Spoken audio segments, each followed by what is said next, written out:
Happy New Year! Hello, what's up mga breeder? Kamusta kayo? Na-miss ko po kayo. Na-miss nyo ba ako mga breeder? Ay siya, panoodin nyo po ako ngayon. Ito po yung unang episode ng taong 2026. Yan. Bago yon, bago tayo mag-ikot sa manukan ko, magkwentuhan muna tayo tungkol sa mga nangyayari sa akin ng mga nakaraang buwan. Let's go!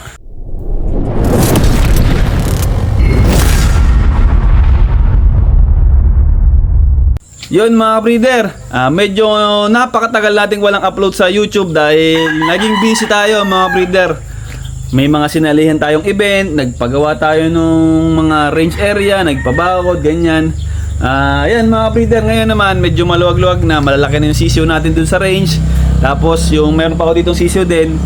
Ayan, update muna sa nangyari sa atin yung sa mga sinalihan natin mga breeder. Wait lang Ayan, papakita ko sa inyo isa-isa.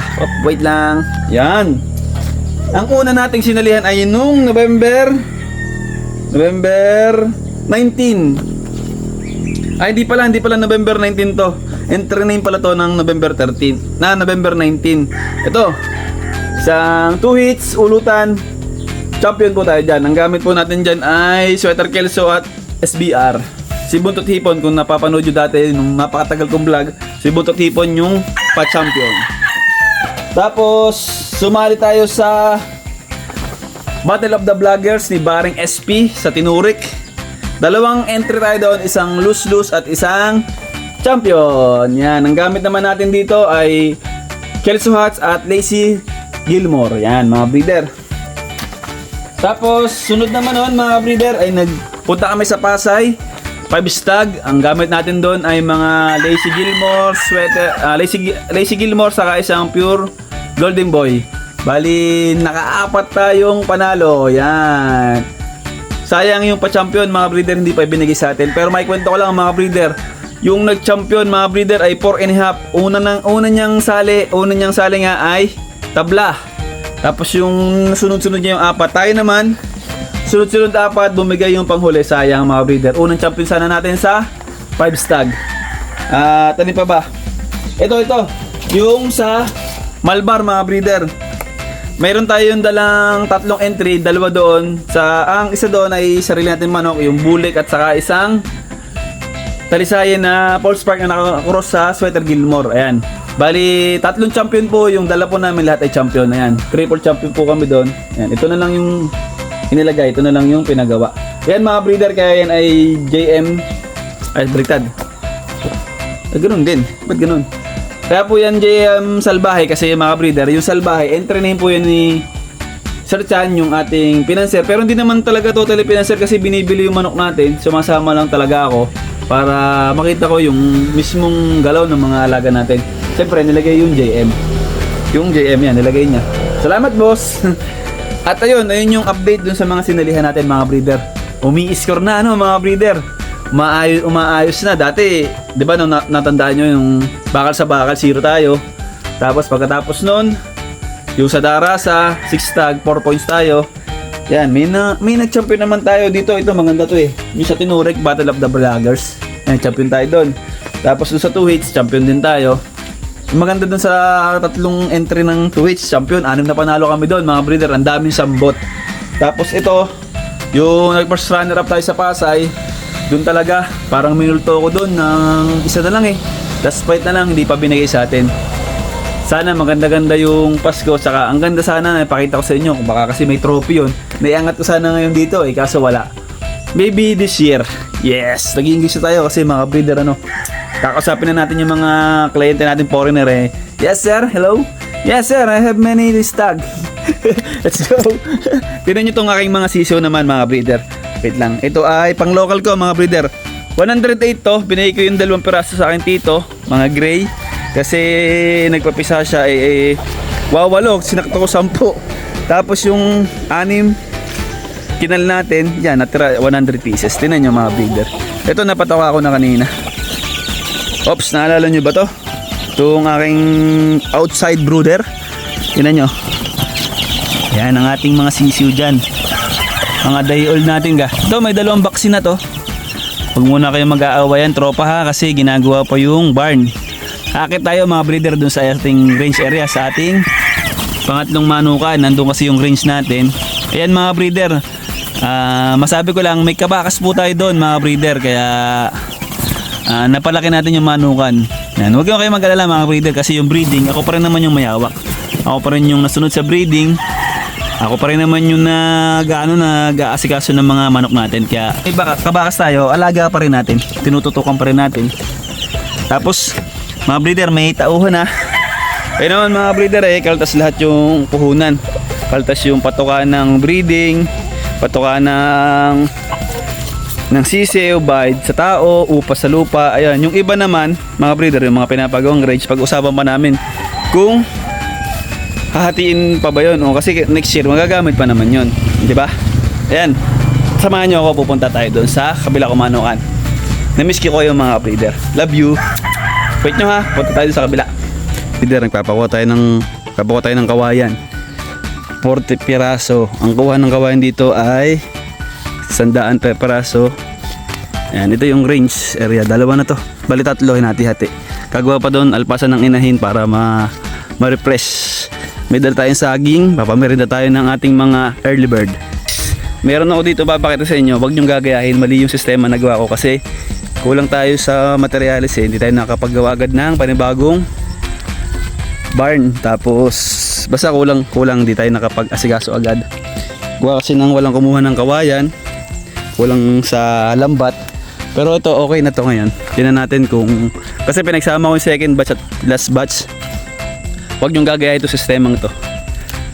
Risky, maaaring maiwan sa laki yung last batch. Pero gagawa natin ng paraan, baka pag nagawa na tong kabilang to, baka ilipat natin yung last batch para mabul yung laki. Ito yung mga, ayan guys, November born. Ayan, parang napatoka na, late na yung ating saging.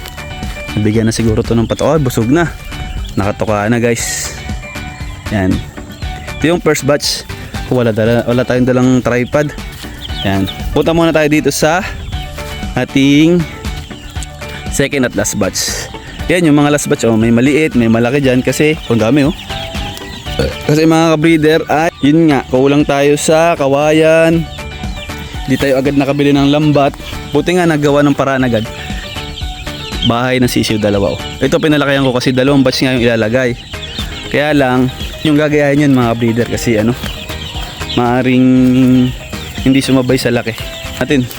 Ito mababait to kasi sanay sa saging to kasi dati nabigyan ko to ng saging. Ngayon lumalapit sila ayan, dami to, nasa lahat to 233. Nabawasan ng dalawa kasi may naipit na isa, hindi agad na ilagay sa kahon nung gabi, pero ngayon okay na sila. Ayan, pero mahabol yung last batch bali yung gagawin dito, papadagdag tayo ng patukaan kasi napapansin ko inaaway ng malalaki mga breeder. Mali itong sistema to, huwag yung gagayahin. Nangyari lang sa akin to dahil late yung ating paggawa ng range area, tapos hindi agad nakakuha ng kawayan. Yan, upo muna tayo dito. Wala akong dalang tripod, sayang. Mas maganda sana yung video. Yung mga early bird natin nagkakain ito second batch, last batch. Tapos ito naman yung second batch. Ang laki ng diferensya ng mga breeder, pero mahabol naman. Yan, kapit na yung banding ng early bird, siguro mga January 11. Yan, yung banding naman, ang bayad doon 8,800 advance pot money. Kaya kinakain yung saging. Wait lang 8,000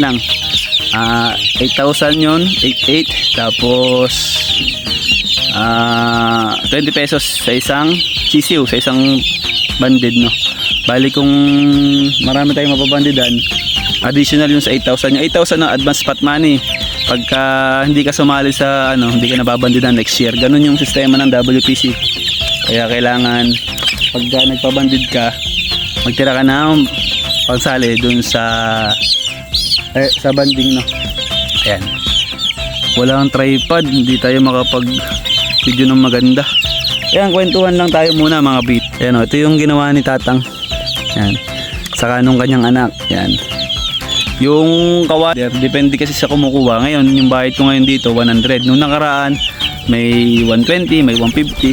Kasi nag-arkela pa ng sasakyan kasi inaakot pa sa malayo Medyo natagalan tayo. Pero Ngayon, papagawa na tayo ng mas madaming barn kasi may mapipisa pa ulit tayo na 160 kasi yung sinalang, 180 yung nasalang natin pang national. Hindi pa nasisilipan. Malapit na rin yung mapisa. Pag napisa yun, pagpalagay natin na kaisandaan ulit tayo. Ayan, bali yung session natin dito, early bird ay nasa 233.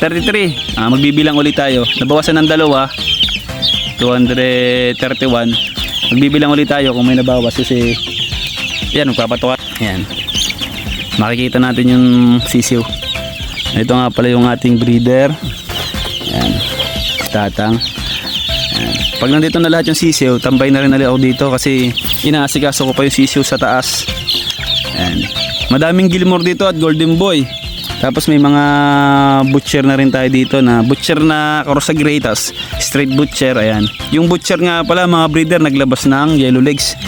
Hindi ko rin alam kasi ayun ay kay BNB yung ganador, yung inahin kay paring SP. Ayan. Ayan, kumain na sila.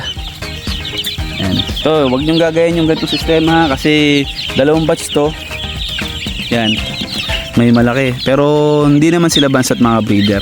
Kumbaga mga breeder, mas maganda sana yung laki nila kung nagtigisa sila ng range, no, yung bar, no. And sa ngayon naman okay naman sila mga breeder. Mayroon muna sa atin silang tumuka ng patuka nila. Hagisan natin maya mga breeder. Ayan, ito yung update mga breeder. Nandun nga pala sa dulo yung breeding area. Sa mga dating nakapanood na, nandun yung breeding area natin. Siguro bukas na natin puntahan yung breeding area. Ayan. Ayan, nakakatuwa lang kasi nagkaroon tayo ng early bird na 230 plus. Tapos, ayan. Malalaki na sila guys. Siguro magsisiyo tayo ngayon taon ng 500 to 600, mga ganun. Pero baka mga 500 na lang kasi papahinga ko muna yung inahin natin kasi may darating tayong materyales. Bigay ni Sir Chan. Yung imported mga breeder. 20k Grand Kelso. Siguro mapaship yun baka mga Lunes o Martes nandito na yun. Hindi ko din alam kasi ang tagal nun eh. Nung binidyoan niya, lugon yung manok. Ngayon nung nagbidjoli yung shipper, yung kukunan, buo na yung balahibo. Nga pala yun ay body bagman ba yun? Body bagman. Hindi ko alam kung paano i-pronounce pero ganun yung ganun. Ayan, patuka sila ng sisiw. Ayan, oh. Ayan. Ganda din yung kalabasan kasi nung last year itong 2025 kahit tayo ay maliit yung range, ang ganda ng kinalabasan, ang ganda ng mga breeder, ang ganda ng resulta sa mga buyer natin, sa atin maganda. Oo mga breeder, natural naman may natatalo, may panalo, pero mas maganda lamang talaga. Doon sa mga sinalihan ko, doon sa mga event na yon, ang hindi nakapasa ay bilangan natin yung hindi nakapasa ay sa Tinurik, isa sa Malbar, yung 6 tag doon. Matindi yun, big events yung mga breeder, mga kasali doon, si Tose, si AAJ, si James Puentes ba yun, tapos JM Fantastic, Atty. Mendoza nakalagay doon, tapos Tose. Ayan, basta big events yung sinalanan, naka 3 points doon. Ayan, ang daming mga broodstag dito mga breeder. Hindi na kayo mabibitin ngayon sa broodstag. Dami, Gilmore, Golden Boy yung i-broodstag natin. Tapos yung straight butcher mga breeder. Kaya lang yung straight butcher natin naglabas nga ng yellow legs. Hindi ko rin ma-explain. Siguro maghanap tayo ng mas maayos na butcher. Siguro hindi na tayo kukuha sa iba. Kay body na lang talaga tayo kumuha. I-out natin yung aking butcher na ginamit galing kay BNB. Palitan natin. Kuha na tayo ng maayos na butcher. O kaya naman mahal kasi dito kay Mount Banao, hindi natin kaya eh. Ayan yung kwentuhan. Tingnan natin kung mas gusto nila yung saging sa patoka kasi itong saging favorite nila to eh. Tingnan natin doon. Ayun oh, mas pinili nila yung saging kasi refreshing to saging eh. Refreshing sa mainit na panahon. Ala, salo yung hagis ko. Ayan, kain kayo ng saging guys. Ayan mga breeder, ito yung munting update natin. Pasensya na kayo, hindi ganong kaaliwalas yung napakita ko sa inyo kasi sama-sama nga sila eh. May maliit, may malaki. Ayun, ang payo ko lang mga breeder, huwag nyong gagayahin to ha. Huwag nyong gagayahin itong sistema na to na pinagsama yung second at third batch. Pangit yung ganun mga breeder. Pero kung ang pagitan lang naman ay 1 linggo, pwede yun. Ito kasi parang 2 weeks ang pagitan. Eh no choice tayo mga breeder, nag-aawayan na sila sa brooder. Kaya kaysa magsugat-sugat sila doon, nalpasan na natin dito. Bali ang gagawin na lang natin kapag nakuha natin yung mga kawayan, dagdag tayo ng maraming barn, 3 pa o 4 na barn pa. Magastos mga breeder, sadyang magastos ang pagmamanok mga breeder kasi kumbaga parang back to zero ako dito bagong range, bagong breeding area, talagang magastos. Kaya sa mga nagbabalak magmanok, tansyahin nyo muna yung budget nyo mga breeder. Kung pwedeng uti-uti lang, konti lang muna ng i-breed nyo, tapos maggawa kayo ng maayos na range. Ayun kasi yung pinakamaganda sa manok natin, may maayos na range, may maayos na bahay ng sisiw sila. Pero dito naman mga breeder, kahit ganun, hindi pa sila nagkakasakit, wala pa silang sipon, hindi pa sila tinatamaan sipon. Ayan. At yun nga pala mga breeder, itong ating barn, dalawa, wala tong ilaw, plastic yung nakapalibot sa kanila. Sapol naman mga breeder, hindi tayo nag-iilaw kasi nga katuwiran ko dito sa amin, malamig dito mga breeder. Pag nasanay sila sa ilaw, nag-ilaw din naman ako dati, nasanay sila sa ilaw. Pag nilabas ko sila sa ganito, mahina sila mga breeder, tinatamaan sila ng sakit kasi nga nasasanay sila na may nagpapainit ng katawan nila. Kumbaga mahina. Kaya ang ginawa ko nung last year, hindi ako nag-ilaw, nagkahon lang ako. Pero pagka yan ay may balahibo na, lalo na tumahapon, wala na, hindi na kailangan ng ilaw mga breeder. Yun naman na experience ko lang. Kung sa inyo hindi ari yung walang ilaw, walang heater, wag nyo gawin mga breeder. Dito naman sa akin, ayos na ayos yung sistema ng ganito. Medyo mahaba itong vlog na to. Ayan, magaganda na. Isusum natin, sisiw natin. Yan, Gilmore to. Yan, Gilmore yan. Dali. Ay, hindi na nahuli guys. Ayan, ang dami nating kwento mga breeder. Yan. Yung kabakas nga pala natin dito, si Sir Yoyoy. Yung Sir Yoyoy yung palayaw niya. Taga Manila yata yun. Hindi ko alam kung saan parting Manila yun. Sa kaibigan ko siya na nanonood daw siya sa akin 6 months. Sinusubaybayan niya ako ngayon. Nag-offer siya ng ganito. Ako naman mga breeder, uupan na rin talaga ng lupa kasi ipapahinga ko nga yung range. Hahanap din talaga ako. Nagkataon lang, nagkatugma. Pumunta siya sa bahay, nag-uusap kami. Maayos naman yung pag-uusap namin. Yun nga lang mga breeder, yung sistema kasi mga breeder mababago. Kasi syempre may kabakas tayo. Mas hihigpitan natin, mas gagaling natin ng pag-aalaga kasi kung mga breeder, kung magkamali tayo, dalawang maaaring maapektuhan, ako at saka yung kabakas ko. Ayan mga breeder, ayun. Talagang ito, sumugal talaga ako mga breeder ng may kabakas. Hindi talaga ako dapat babakas doon mga breeder kasi alam niyo naman nagsusumikap tayo. Kaya lang mga breeder, maganda kasi yung naging usapan namin, maayos naman siya, mabait naman siya. Ayan. Kaya subukan natin mga breeder. Kumbaga 3 years yung upa ng lupa. Kung sa unang taon hindi maging maayos, try pa namin ng 1 taon. At kung sakasakali mga breeder, wag naman sana, hindi naging maayos, edi pag-usapan kung maghihiwalay o hindi. Pero wag naman sana, yung maging maayos naman sana yung magiging resulta ng breeding natin itong taon na to. Pero tingin ko naman mga breeder, wag lang mapapabayaan, wag lang magkakasakit ang mga sisiw, magiging maayos mga breeder. Yun. Siyempre, nasa pag-aalaga natin yun, kung paano natin aalagaan. Tayo naman mga breeder, sapul naman, tutok naman tayo sa alaga natin. Lalo ngayon, may katulong tayo sa pag-aalaga, paglilinis. Ayan. Ito saging, hagis lang natin to. Pakainan na nila yan dyan. Ayan. Pagkadating ng mga 3 months, kakusapin ko sa yung partner ko kasi kailangan mga tipi mga breeder. Bibili tayo ng mga tipi kasi hindi kakasya to sa amin doon sa akin dalawang cording area. Cording ko lang doon, ikulang ko lang 150, hindi nakakasya yun. Kaya kailangan makabili tayo. Ayan, maging maayos naman to mga breeder. Gagalingan lang natin yung pag-aalaga. And doon sa mga naghahanap ng broodstock sa atin, hindi na kayo mabibitin ngayon. Sa pulit lang medyo hindi tayo mag-awat ng ganong kadami kasi kailangan mga breeder na next year mas marami tayong ma-breed para ma-maximize natin yung upa ng lupa. Tapos yung lugar, kailangan makabawi tayo ng puhunan. Saka yung kapartner natin, kailangan makabawi ng puhunan. Tayo rin naman, kailangan talaga. Kasi pagka hindi talaga tayo naging ayos dito, hindi natin natutukan to, pag nagkasakit to, napabayaan o kung ano man, maaaring malugi. Yung risky ng ang hanap buhay natin may buhay.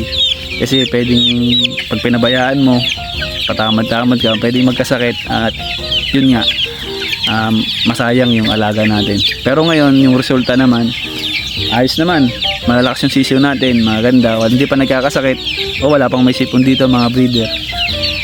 Pero i-double check ko din pag nagpaligo tayo, pag nagbanding kung may sipon. Kasi nung last 3 days yata, last 2 days punta tayo dito gabi, nag-check tayo ng sisiw, okay naman mga breeder. Lalo tong first batch, gaganda ng katawan.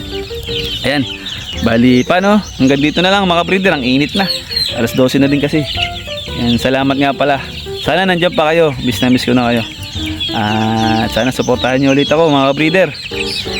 Tuloy ulit tayo sa ating munting pangarap. Medyo naka-adjust na tayo, siyempre sa tulong din ng mga tao na support sa atin, sa inyo mga breeder. Kasi alam nyo naman yung pagbablog natin, diary natin, at bonus yung magkaroon tayo ng buyer. Kaya ang ganda. Itong taon na ito, ang zodiac sign, ang ating Year of the Pig. Hindi masyado maganda daw yung natin, pero hindi yan. Nasa sipag natin yan at saka sa diskarte. Diskartehan natin na maging malusog yung alaga natin. No? Dito naman tayo sa first batch. Kailan natin. Kasi busog na sila pinatukalin ni Tatang. Saka dito masyado sanay sa saging mga breeder. Kasi hindi ko sila nabigyan masyado nung bata pa sila. Yan. Dito mga breeder wala namang nagiging problema nung una lang kasi hindi ni Tatang magets yung ating sistema kasi galing siya sa ibang manukan, iba yung sistema. Yung sa sistema nila may ilaw, may mga ganyan-ganyan. Sabi ko sa akin wala. Tapos gusto ko ang sisiw ko, balance lang ang laki ng katawan. Ayoko na sobrang taba mga breeder. Ayan o. Pure Gilmore, F1 ng AAJ. Yan. Mga breeder, paano? See you soon sa next episode ng JM Game Farm. Salamat mga breeder, na-miss ko kayo. Kung kayang araw-arawin natin mag-vlog, araw-arawin na rin tayo. Ayun. Bye-bye. Magbibigay ako ng tips. Next episode kung paano tayo makakapagbenta ng ating mga ibebenta ng mga breeder, kung paano sa tulong ng social media ay yung una nating papakita mga breeder. Ititips ko sa inyo yan, yung ginagawa ko, tsaka yung mga pinapayo ko sa aking mga pamangkin at pinsan kasi mga manok na rin sila mga breeder, talagang yan, sinusuportahan ko din sila mga breeder. Bali mga breeder, ang hawak ko ditong manukan, ditong amin nga, isa kay pinsan, kay pamangkin, saka doon sa isang pisang ko. Bali, 4 na manukan to. Ako nagbabakuna, ako nag-selection ng gagamitin nila. Tapos mga breeder, ayan, hindi ko naman ako kukuha ng mga manok nila. Gagawa ko sila ng sarili nilang market mga breeder para matuto sila mga breeder. Hindi kasi pwedeng ako din yung mag-out. Dapat matuto sila mga breeder. Pero tutulungan ko sila. Halimbawa, ipeplex ko yung alaga nila, tapos ilalagay ko yung Facebook nila para matuto sila makipag-usap sa buyer. Huwag kayong mag-alala mga breeder. Ang payo ko sa kanila mga breeder, i-out nyo na yung pinakamaganda sa buyer ninyo. At yung matira, huwag nyo nang i-out kung may diferensya o ganyan. Depende na lang sa pag-uusap kung okay sa kanila yung ganyan. Pero payo ko lagi sa kanila, sell the best mga breeder. Hindi din naman sila fighter Kaya sell the best talaga mga breeder para sa kanila. Yun yung payo ko talaga. At sabi ko dapat maging maayos sila makipag-usap ng tao. Sagutin nila lahat ng tanong. Kasi maaring to mga breeder, tips na rin to. Maari kasing sa 10 mag-chat sa inyo, hindi nyo sila nireplyan, wala talaga kayo makukuha mga breeder na bibili ng manok nyo. Lalo't hindi tayo kilala. Ayan mga breeder, hindi tayo makakabenta. Maring papasok na dyan yung mga sinasabing barat na buyer kasi babarating kayo, hindi kayo marunong magpakita ng manok ninyo, wala kayong market. Kaya ayun, reply lang ng reply mga breeder. May dyan, basta maayos yung breeding nyo, maayos yung sisiw nyo, maniwala kayo mga breeder, may kukuha at may kukuha. Mga breeder, yun lang mga breeder. Salamat ulit. Yun yung sanang isang ano ko content, pero pinasadahan ko na ng konti yung tips sa marketing ng ating mga manok, mga breeder. Maraming salamat to, papakain tayo saging pero ako muna. Bye bye guys.